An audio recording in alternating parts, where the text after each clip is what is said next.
Douglas Ducote, an American patriot by the grace of God, do solemnly swear to support and defend the Constitution of the United States of America from enemies foreign and especially domestic.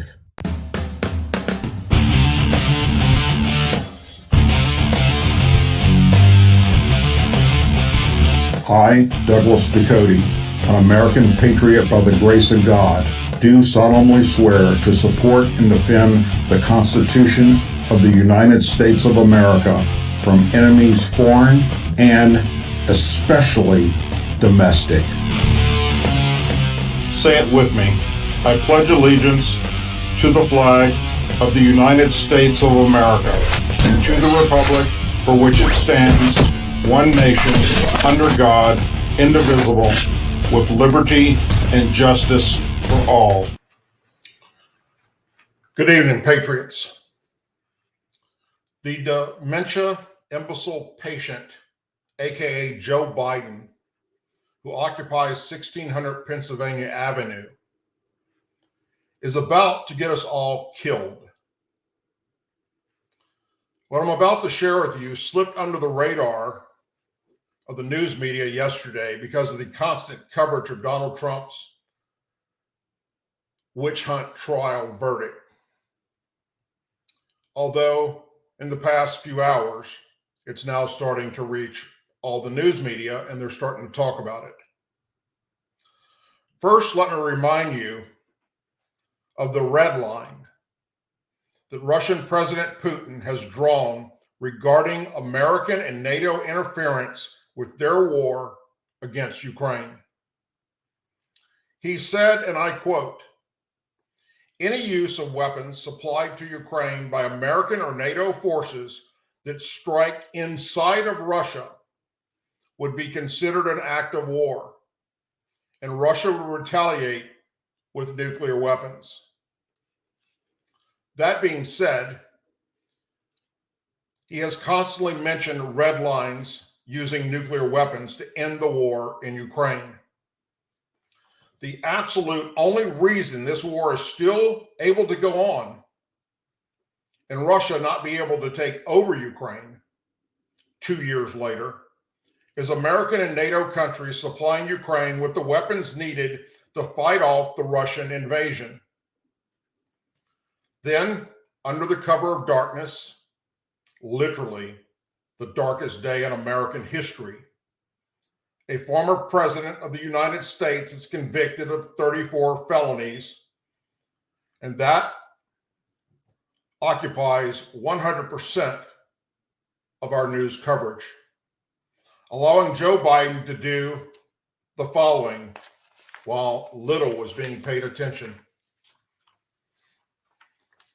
Joe Biden has now given the green light for Ukraine to use American-made weapons to strike inside of Russia, marking a major reversal of policy.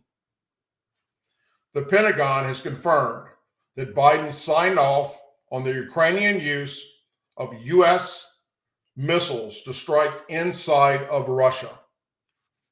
They described the reversal as limited policy shift rather than a broad shift in policy that would open up use of U.S. weapons inside of Russia. Quote, "The president directed his team to ensure that Ukraine is able to use U.S. supplied weapons for counterfire purposes in the region, so Ukraine can hit back against Russian forces that are attacking them or preparing to attack them. Our policy with respect to prohibiting the use of long-range strikes inside of Russia has not changed."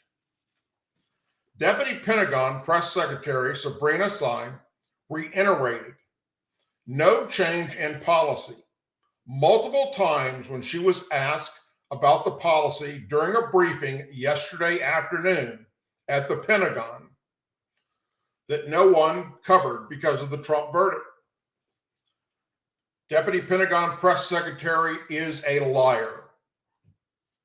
Her Commander-in-Chief, aka Let's Go Brandon, has always emphasized that Ukraine could not use the weapons we supply them to strike inside of Russia. Why? Because Russia said, if doing so, we'll consider it an act of war and retaliate with nuclear weapons. Putin called our bluff.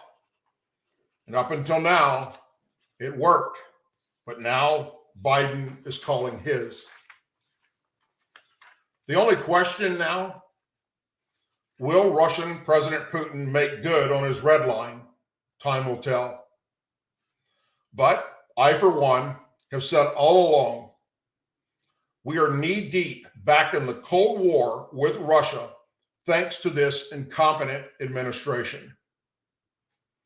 We are closer to a full-blown World War III today than we were during the Cuban Missile Crisis that took place back on October 16th through the 28th of 1962, the year I was born.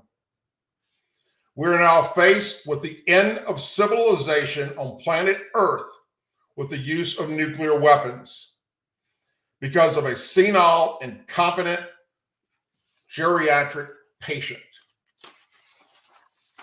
So, why is Joe Biden and the Democrats doing this? Why take a gamble on nuclear war with Russia? My personal thoughts are this. They see the writing on the wall. Even convicting Trump of a felony will not keep him from winning in November. This felony is causing Trump's poll numbers to skyrocket, something they did not count on. This felony is causing Trump's campaign to take in the most money ever in political history, something they did not count on. And now, they would rather the world be destroyed in a nuclear fucking holocaust than Donald J. Trump becoming president again. They're now gambling with our lives. I call on the Department of Justice, the FBI, our military's Joint Chiefs of Staff to stop this madman at 1600 Pennsylvania Avenue before it's too late. Human civilization is at stake, for Christ's sake. Regardless of what you believe in Donald Trump or Joe Biden as to who is the better to be president of the United States, I want you to stop for a moment and I want you to think about the 4 years that Donald Trump was the president, the condition of not only America's involvement in conflicts across the globe, but the globe itself and what little conflict existed, where he was able to stop North Korea from continuing to test fire and develop nuclear capability. He did the same thing with Iran. He stopped Russia from invading Ukraine. He stopped China from attempting to invade Taiwan, which could happen at any day now. He kept the Taliban in check. For the most part, we had a very peaceful planet Earth for 4 years. And immediately upon coming president of the United States, Joe Biden set the world on fire. No matter how you look at it, the world looks at America for guidance. When we have strong leadership in our White House with ironclad, straight up, honest firepower and professionalism and dedication to America's values and beliefs, then the world recognizes it. They recognize what true leadership is. Regardless of what you think of Donald Trump and his mean tweets, he scared the shit out of these radical countries that are acting up right now. They had no clue how to take him. While everybody else, the Democrats and the liberals, screamed and hollered and complained and whined about, oh, how unprecedented this is for him to say these horrible things about other countries, he kept them in check. And that is not what's happening right now. Everything that the Democrats and the liberals told you would happen under Donald Trump if he was elected president didn't happen. But it has happened in the past 3.5 years under Joe Biden. And they're okay with that. Trump secured our border, the most secure it had ever been in American history. He supported our law enforcement officers more than they'd ever been supported in American history.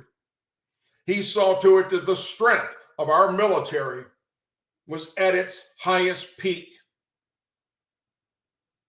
And he saw to it that no other country did radical things like what we're seeing happen right now. Joe Biden comes into office and everything goes to shit. Everything he touches goes to shit. I served 4 combat tours in the United States military. When I went into the military, we were knee-deep in the Cold War.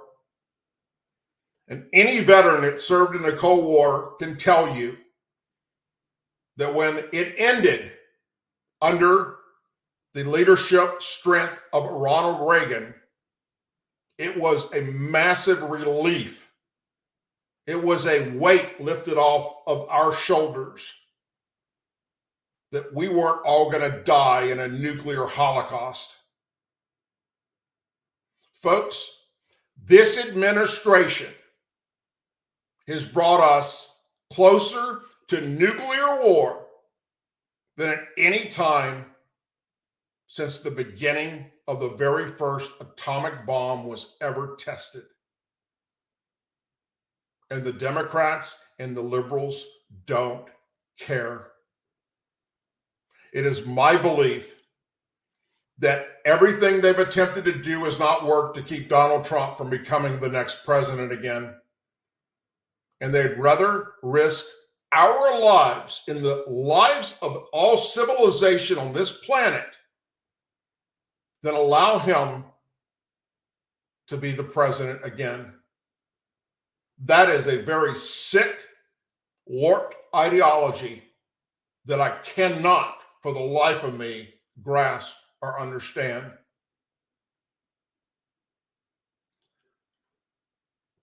In the very near future, November 11th, vote like your life depends on it, because it does. If we ever make it to November 11th, because if Russia's Vladimir Putin takes the stand that he did last year when he said, this is the red line, we might not make it to the election. The gamble with lives of Americans and the world is happening right now. And something needs to be done about it by those in power in Washington, D.C., at the FBI, the Department of Justice, and our military. Common sense. Heads that have common sense need to come together and make this guy step aside, step down, or just step away from making these type of decisions that endanger our lives. As always, please say a prayer for our men and women serving in the United States military, our veterans, our law enforcement officers, our first responders and their families, our angel families, our blue and gold star families in our country. May God bless the United States of America, and may God bless each and every one of you. Thank you. I will see you on Tuesdays and Thursday nights at 8 p.m. Central for the live Douglas Ducote Show. Until then, pray for peace and pray for common sense in Washington, D.C. Good night.